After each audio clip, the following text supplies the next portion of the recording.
Bom, eu e a Ala, a gente está muito feliz de estar aqui com vocês. A gente vai falar um pouquinho sobre diversidade de forma estratégica, como trazer isso na sua organização. A gente vai trazer várias vivências, várias experiências, não é um único case, e espero que seja bacana para vocês. Falando bem rapidinho sobre mim, eu sou a Jéssica Ferrari, eu sou madrinha da Bibis, essa coisa fofa aí que está na foto junto comigo. Sou mãe de gato, sou mãe de planta, sou vegetariana, quase restrita, tenho TDAH e sou fãzona da Rita Lee. Então, se você conhece alguém, conhece alguém, conhece alguém, conhece alguém, conhece alguém, conhece a Rita Lee, me dá um salve, porque é o meu sonho e da Bibis. A Bibis não sabe ainda, mas é o sonho dela também, de conhecer a Rita Lee. Eu já tive contato com a neta da psicóloga da Rita Lee, mas não tem mais o contato da Rita Lee. E uma semana depois que ela foi internada, e felizmente ela teve alta, eu estava no Einstein, né? Então, o nosso caminho se cruzou algumas vezes, mas não rolou aí.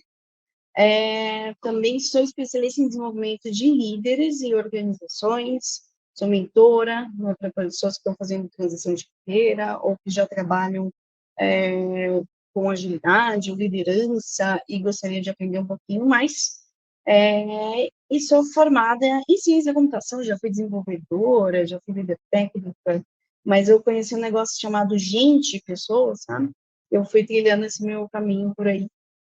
Tenho também uma pós em neurociência e comportamento, que dá um bind muito legal quando a gente fala sobre mudança de comportamento, como a gente traz a diversidade, que também é uma mudança de mindset, né? Uma coisa até neurocientificamente falando, comprovado que existem vários tipos de circuitos estruturais aí no nosso cérebro. Também estou aqui no comitê do TDC, estou presencial aqui no IBH, né, gente? Poxa, podia ter aqui para vocês, mas vou assistir. E é isso. Olá, meu nome é Laide, eu trabalho com a Gé, eu sou uma mulher branca, né? Estou com os cabelos ondulados, louros escuros, curtos na altura dos ombros, e vestindo uma blusa azul marinho. Eu sou mineira, estou em Contagem, região metropolitana aqui de BH. Sou torcedora do Galão da Massa, apesar de estar vestindo azul hoje, tá? Amo futebol, joguei futsal por mais de 20 anos. Parei na pandemia e não voltei ainda, mas pretendo. Adoro uma aglomeração, ir para estádios, shows, festivais de música.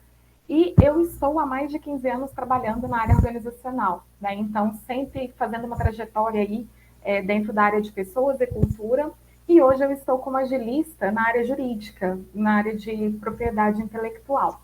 Eu já passei por empresas de diferentes segmentos, tamanhos e culturas, indústria, varejo, serviços, consultoria, construção civil, saúde, tecnologia, um ambiente bem diverso. Mas é importante eu marcar aqui, né, o lugar de qual eu falo, até mesmo porque a gente está numa trilha de diversidade. Então, por mais que eu seja atravessada por preconceitos, julgamentos relacionados ao marcador social de gênero, eu ainda sou uma mulher branca, cis, hétero, casada, sem filhos, e que está trabalhando 100% remoto. E trabalhando dessa forma porque eu tive a oportunidade de escolher, né? Então, quando eu faço essa marcação, é importante porque quando a gente fala de uma estrutura que é racista, que é LGBTQIAP+, fóbica, classista, capacitista, eu ocupo um lugar de privilégio e eu sou impactada por benefícios no meu dia a dia que são oriundos dessa estrutura, né? Então, por ocupar esse lugar de privilégio, eu preciso me comprometer e me responsabilizar em resolver esses problemas também. E quando eu falo de privilégio, eu quero dizer que o fato de ser quem eu sou, né, faz com que eu tenha muito menos barreiras no meu dia a dia do que uma mulher, uma pessoa LGBTQIAP+, por exemplo, ou uma pessoa negra, uma pessoa com deficiência. Então, isso faz com que eu tenha menos barreiras no meu dia a dia. Mas nem por isso eu não esteja engajada com a questão da diversidade. Muito pelo contrário. Aí é que eu tenho mais responsabilidades, uma vez que eu consigo acessar mais espaços e ter mais oportunidades. Né? Então, eu sou uma pessoa que está aqui com vocês por trabalhar com a Gé, por ser atravessada por esse tema, que eu amo muito, e por ocupar esse lugar de responsabilidade para contribuir e colaborar dentro das empresas para que todos os espaços e níveis hierárquicos das organizações sejam de fato diversos, né? Para que a diversidade ela seja de fato uma realidade em todas as áreas e todos os níveis hierárquicos da empresa. E a nossa intenção, como a Gé trouxe, é a gente compartilhar com vocês as nossas vivências em diversas empresas, trabalhando juntas, e algumas perspectivas também de mercado, e o que nós podemos fazer para reverter essa situação, para mudar toda essa estrutura, porque todo mundo ganha com isso, né, gente? Essa sou eu.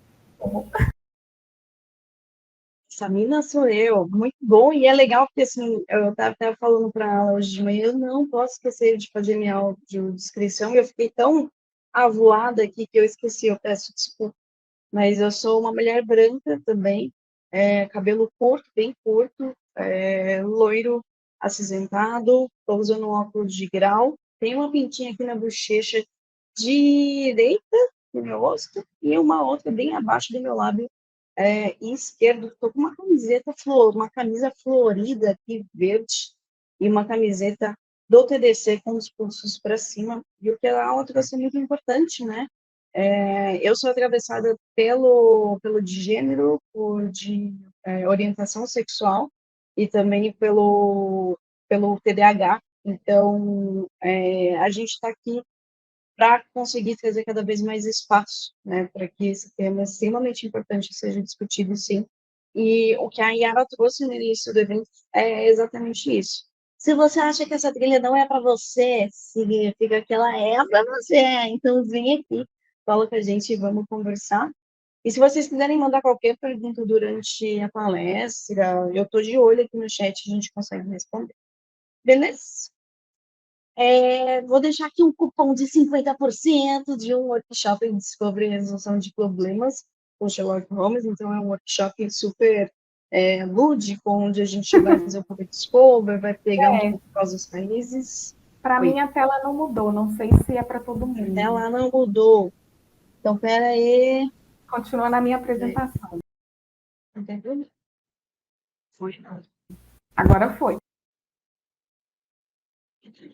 Então, aqui é só acessar o QR Code, você vai conseguir. É pequeno para vocês. Melhorou? Então, aqui a gente tem um desconto de 50%. Vou falar bem rapidinho, só pegar o QR Code e dar uma olhada com mais informações lá no trailer. E a gente quer que esse negócio seja super, super interativo aqui com vocês, porque a gente não é dona da verdade e a gente nem quer ser, né? Deve ser muito chato ser dona de verdade. Então, diz aí pra gente qual a situação contra a diversidade corporativa que você viu, sofreu ou ouviu falar que você gostaria de compartilhar. É anônimo, então fica super tranquilo, seu nome não vai ser exposto. Basta escanear esse QR Code ou acessar o Slido. Com esse código, eu vou compartilhar com vocês também. Oi, só um segundinho, estou com os problemas técnicos.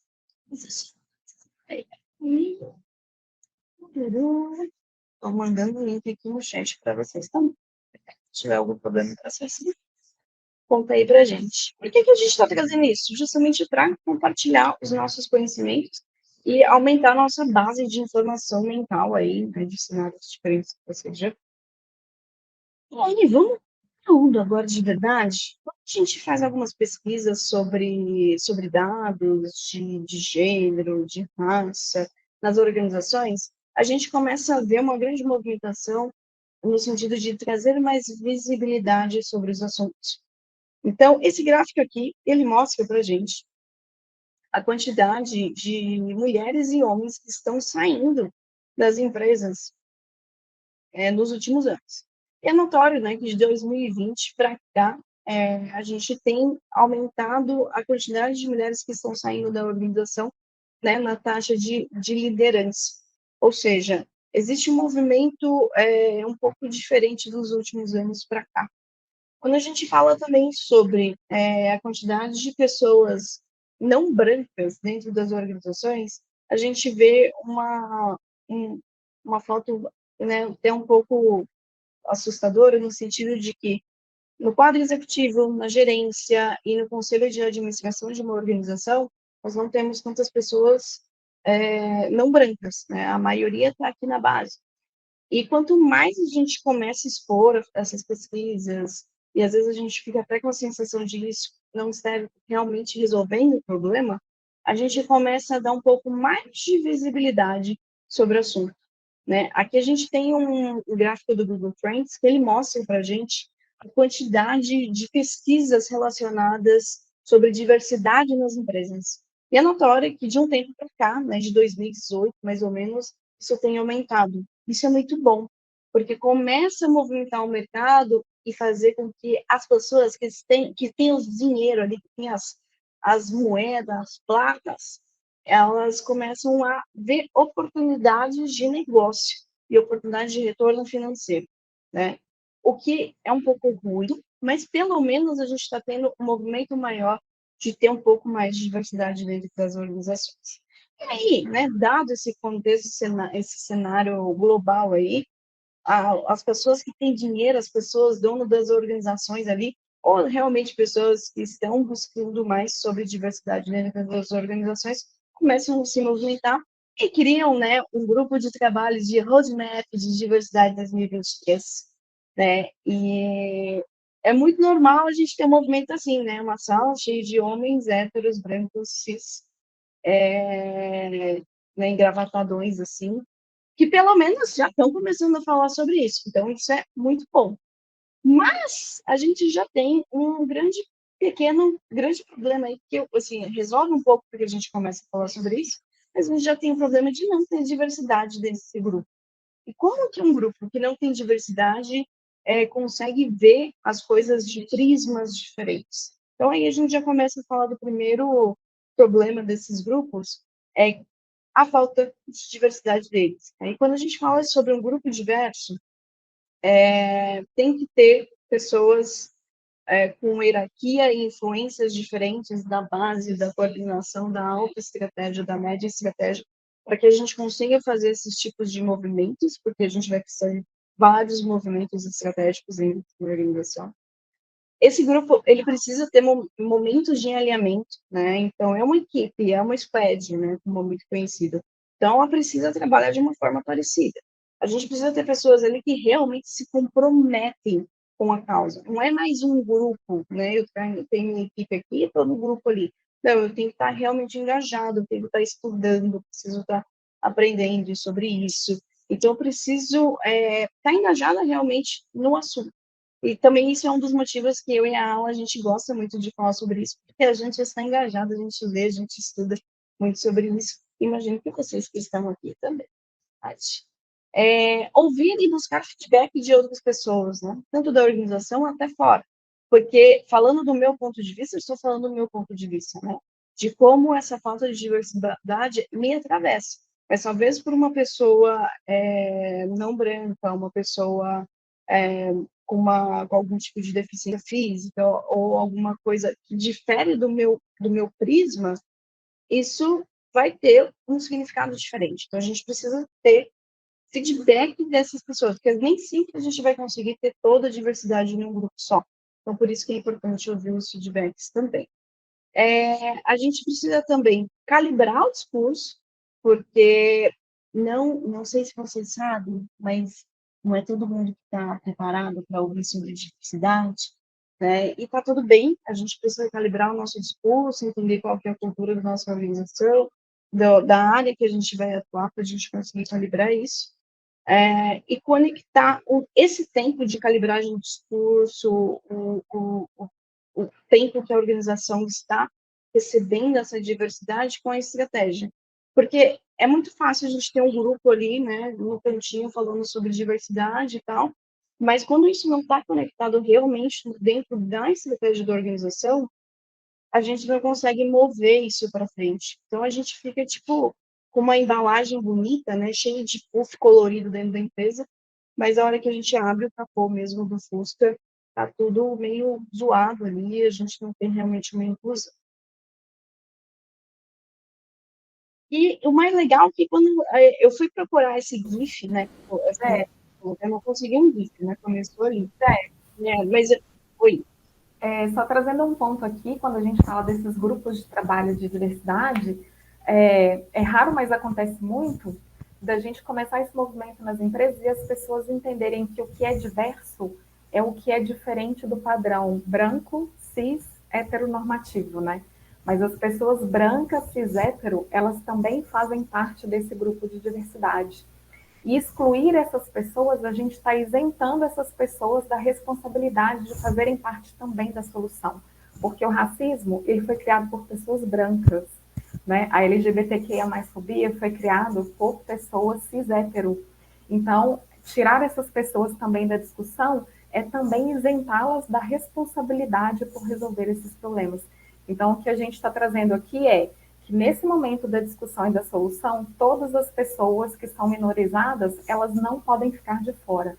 Mas as pessoas que ocupam lugar de privilégio também precisam participar, porque normalmente são as pessoas que estão nos cargos mais altos, que têm os poderes de decisão e que têm investimentos, inclusive financeiros, para bancar algumas mudanças. Então, não vamos excluir essas pessoas, porque elas também são responsáveis pela resolução, né, gente?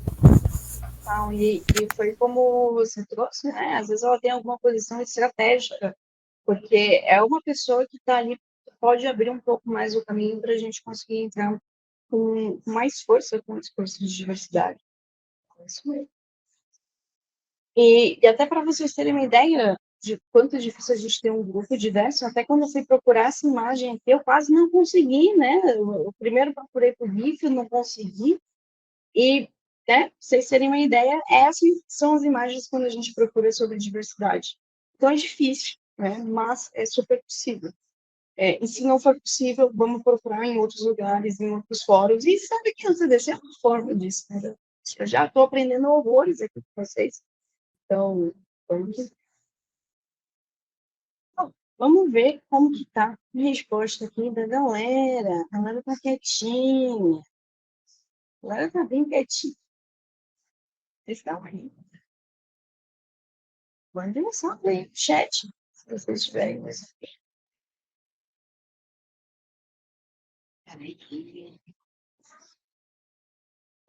Vocês vão respondendo aí. A gente continua aqui na outra tempo da. Você vai lá no grupo de trabalho de Roadmap de Diversidade 2023, você está lá no grupo, né? E alguém tem algumas ideias muito tops, assim. O primeiro, vamos montar um canal de denúncia, né? Que agora a gente tem nosso grupo de diversidade. Vamos montar um canal de denúncia. Vamos contratar uma consultoria especializada para falar sobre o tema. E vamos dar um monte de treinamento sobre isso. Parece um monte de ideia. E aí tem algum abençoado, que se tiver na sua organização, dê um abraço para essa pessoa abençoada, essa pessoa maravilhosa, que pergunta o seguinte: tá, tudo isso que a gente está dando de ideia, o que, que realmente vai resolver? Né? Que de fato vai resolver? E alguém vai responder, geralmente, vai resolver problemas de XPTO, ou vai resolver todos os problemas de diversidade da organização. Ou alguém responde de uma forma que não se conecta 100% com os comos que a gente recebe naquele brainstorm, naquela reunião de iniciativas de diversidade. E esse tipo de iniciativa, ela é boa também, né? Por mais que a gente não consiga fazer um vínculo real com o resultado, ela começa a trazer mais visibilidade sobre o assunto. Então, aqui tem um pouco de alguns bafões aí que rolaram ultimamente, da FIFA, dizer que é super diversa, mas a gente teve uma Copa no Catar onde a gente não poderia ser a gente como a gente é, né? Falando como pessoa LGBT. A gente tem, por exemplo, uma série na HBO de um jogo super famoso tentando trazer à luz a questão de um casal homoafetivo, e aí depois a gente tem uma galera tentando reduzir a nota. A gente tem outros bafões por aí, né, verdade, que eu nem vou entrar, mas parece chocante, e é mesmo. E a ideia é justamente criar esse choque para que a gente comece a dar visibilidade sobre essas coisas e também comece a lembrar que existem leis que não são leis tão novas, são de 88, 95, 2010, que já falam sobre a questão da inclusão, sobre a questão da diversidade, mas como a gente não tem tanta luz sobre esses assuntos até pouco tempo atrás, a lei fica guardadinha ali debaixo do tapete e às vezes a gente sofre com alguma coisa que a gente não precisaria. E aí, nessa linha, né, Jé, quando a gente fala de começar algumas iniciativas, algumas ações dentro das empresas para incluir toda a diversidade que existe no mundo, a gente se depara com algumas ações afirmativas, porque se a gente não tiver uma ação intencional, a mudança também não acontece, né? Mas quando a gente começa a observar o resultado dessas ações afirmativas, se a gente não tem a diversidade pensando ali nas soluções, a gente também se depara com alguns problemas. Por exemplo, a gente vê nas organizações o movimento de contratar mais mulheres para posições de liderança. Mas quando a gente olha para as mulheres que estão ascendendo dentro das organizações, a gente encontra de novo um padrão. São mulheres brancas, cis, héteros, sem deficiência, né? Então, se eu não tenho a diversidade pensando ali na solução, até as ações afirmativas, a gente acaba conseguindo pequenas mudanças, mas que não abraçam todos os marcadores sociais de pessoas que são minorizadas dentro desses espaços. Então, é muito importante ficar atento com isso também. A gente vê muito aí, recrutamento às cegas, vamos aumentar o público de mulheres, mas quais mulheres que estão entrando? A gente tem mulheres trans, a gente tem travestis, a gente tem mulheres pretas, a gente tem mulheres periféricas trabalhando na empresa. Se temos, quais posições que elas ocupam na empresa? E com deficiência? E 40 mais? Né? Então é muito importante a gente ficar atento também para esses movimentos, porque senão a gente ainda está mantendo o status quo na ilusão de que está gerando mudanças importantes, mas elas ainda são muito pequenas. Né? É isso aí. E sempre trazer também pessoas que se importam com a causa, né? Que buscam ela. Porque às vezes eu consigo trazer pessoas que estão com vários marcadores, mas ela não tem consciência o quanto esse tema é importante. Então, é uma abordagem também interessante fazer isso também. E aí, apesar da gente ter começado a ter muita visibilidade sobre esse assunto, a gente já começa a perceber quanto a quantidade de pesquisas que começam a aparecer, mas ainda assim elas são, né, meio negativas, na verdade, porque a representação feminina, por exemplo, na vida pública e política do Brasil ainda é muito pequena, e aqui a gente nem está falando se são pessoas, se são mulheres pretas ou não, né, quais são os outros marcadores.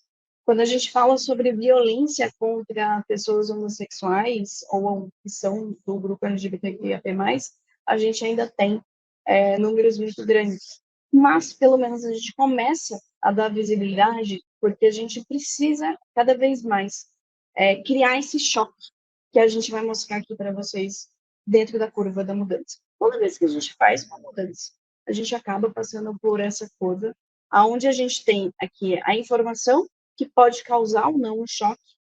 Ela cria, então, uma forma da gente pensar sobre isso, uma introspecção, uma raiva, uma luta, uma crítica contra aquilo, uma aceitação passiva, né, que geralmente é o conformismo, tá, isso acontece mesmo, estou aceitando, estou entendendo. A gente começa a olhar para outras possibilidades, né, e criar interesse e entusiasmo nisso, e a gente começa, então, a pensar em novos desafios, começar a conseguir ter engajamento das pessoas. Só que se a gente não tiver o choque para que a gente tenha informação, para que a gente tenha o insight, a gente acaba não conseguindo ter o choque, né? A gente não tem a informação correta, a gente não cria o choque. E aí, quando isso acontece, a gente para, a gente não continua no curva da mudança, né? Porque não gerou introspecção, não gerou o pensamento ali para conseguir transpor essas coisas. E aí, quando a gente fala sobre diversidade nas empresas, é aqui que está o pulo do gato.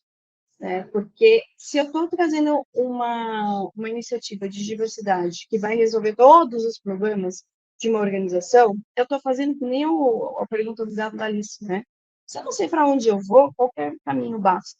Então, é muito provável, quando esse tipo de coisa acontece, quando a gente vem com a informação que não fala de choque, a iniciativa morre. Ou, se ela não morre, ela fica, né, ali na praia, ela não vai muito para frente.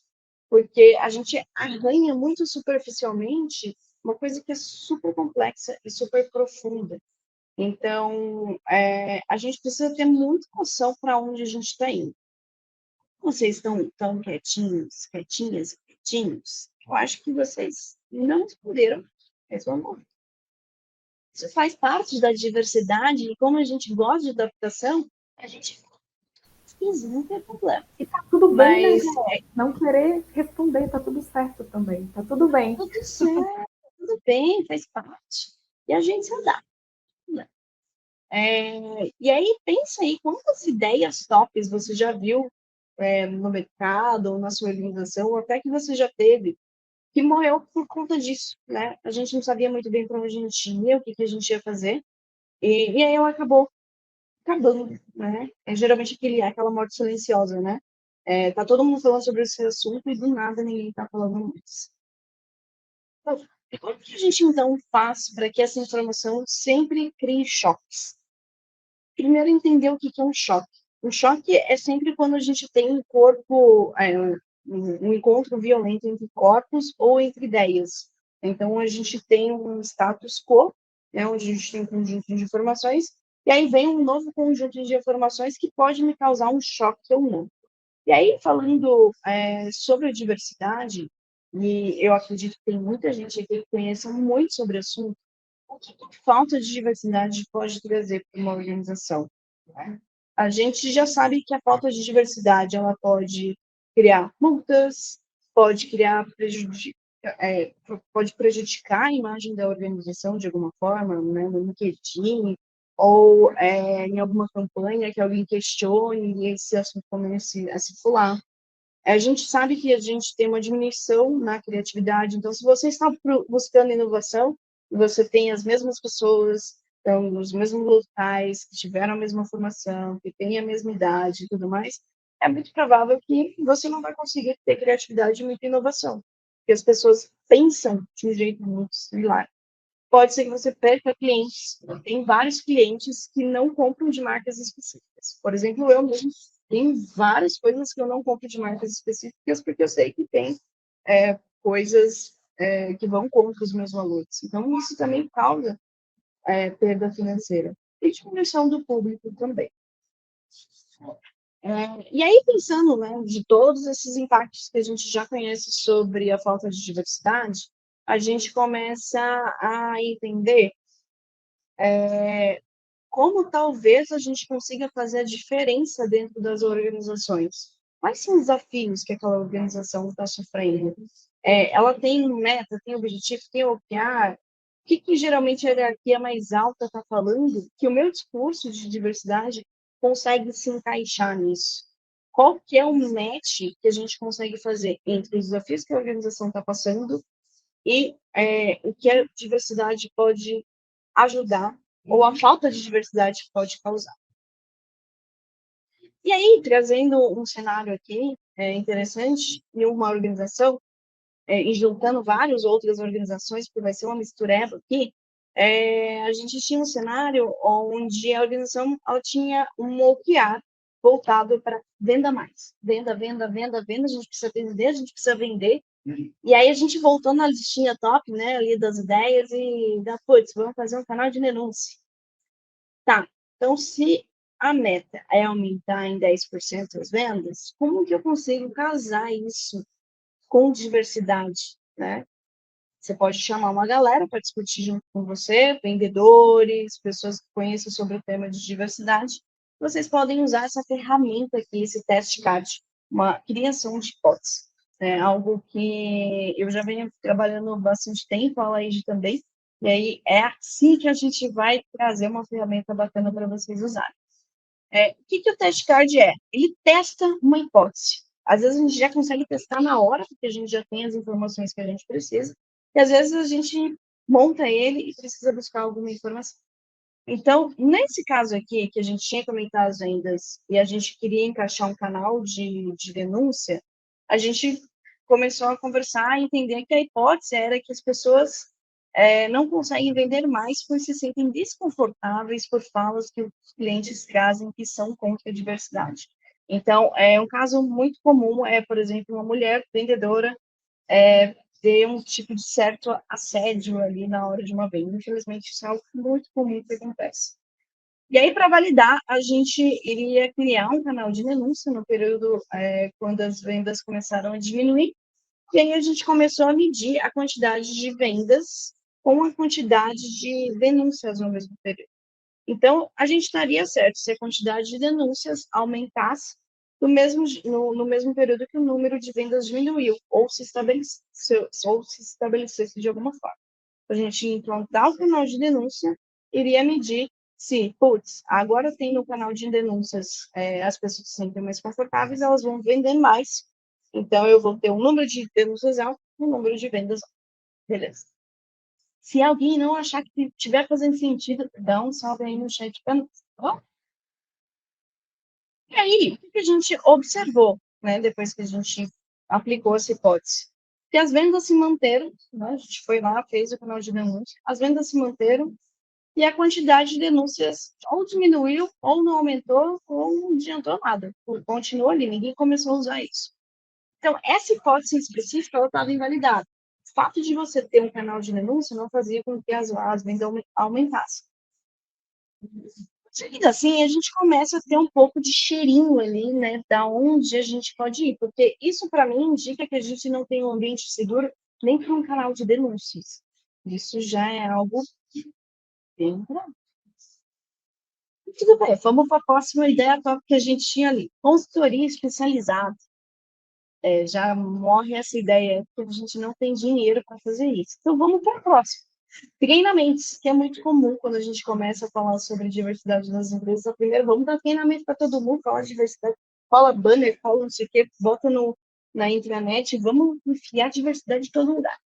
E aí a gente foi para esse caminho, e a hipótese era que, se a gente tiver mais treinamento para o time comercial sobre diversidade, a gente vai ter mais referências vamos ser mais referências para os clientes que se importam com o tema.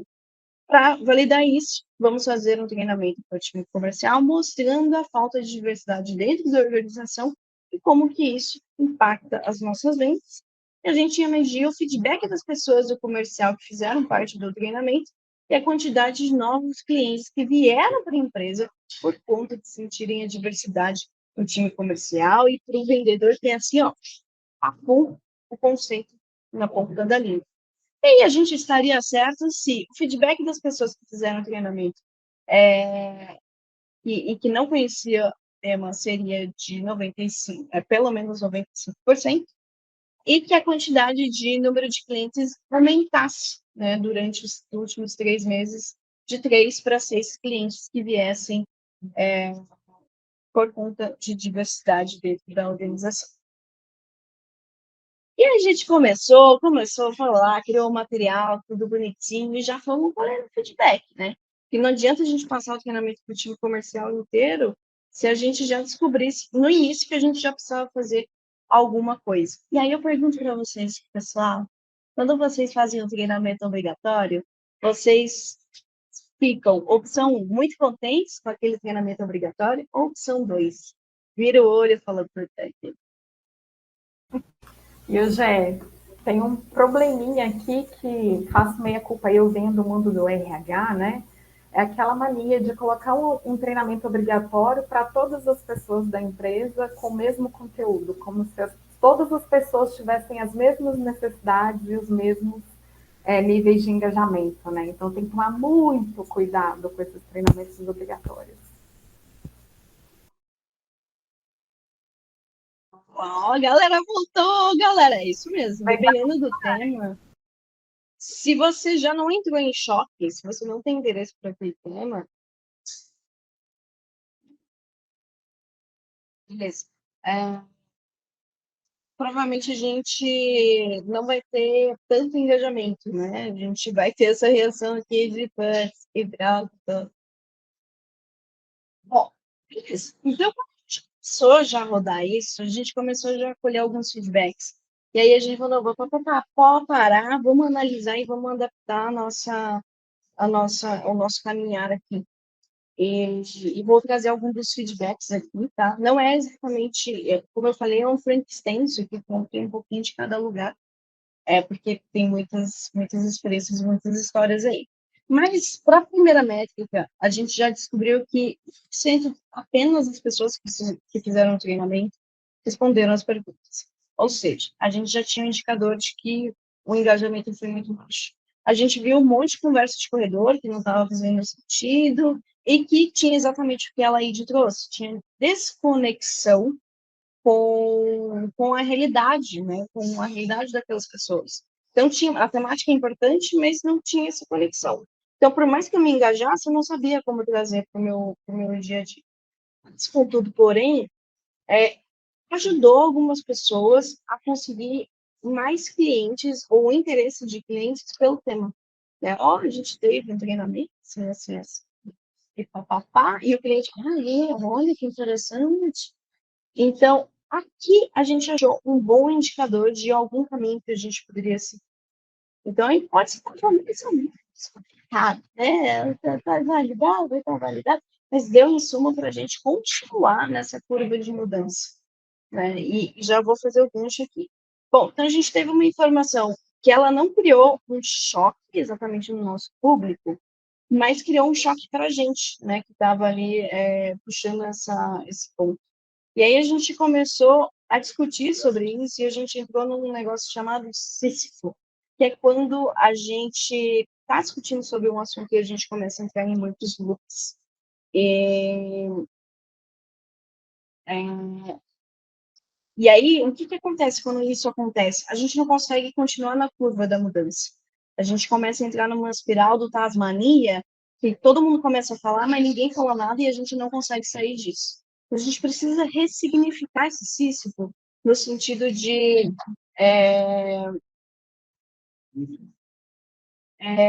a gente conseguir continuar a falar sobre esse assunto, mesmo com pouca mudança no choque. Porque conforme a gente vai aprendendo, executando e aprendendo sobre isso, a gente vai criando mais informações para realmente causar um choque nas pessoas. E aí sim, continuar passando aqui pela curva da mudança e começar de novo, mas de um novo lugar, com mais informação. Vou pular aqui, que o nosso tempo está meio acelerado. E eu sei que tudo isso parece bem confuso, gente. E na primeira oportunidade que a gente fala sobre curva de mudança, que a gente fala sobre trazer um teste de hipótese, fazer o casamento com as estratégias, na primeira oportunidade a galera joga tudo por cima e volta para o comportamento anterior, né? Porque a gente não tem muito vivência naquele comportamento. Então, uma coisa que a gente vem trabalhando, todas as organizações que a gente faça, é como que a gente operacionaliza isso de alguma forma. Então, a ideia principal é sempre trazer um fluxo visual, que as pessoas precisam de algo concreto para tangibilizar todo esse processo, para que elas consigam ter, putz, a meta da organização é essa daqui. Opa, vocês não estão vendo, né? A meta da organização é essa daqui. Quais são as ideias que se encaixam com isso? Quais são as hipóteses que a gente está trabalhando que se encaixam com isso? Como que a gente consegue priorizar? Como que a gente continua com esse fluxo? Né? Lá no QR Code que tem aqui no finalzinho, tem um link que acessa esse mural e vocês conseguem ver tanto o mural com esses estágios, tanto esse material, beleza? E aí vocês conseguem ter uma visibilidade de como montar o card, como que é o fluxo, para que vocês consigam tentar. Eu acelerei aqui, porque eu recebi uma notícia de que o tempo está se esgotando, se já não se esgotou, mas eu queria abrir rapidinho para ela fazer alguma coisa, ou a Marina, ou vocês.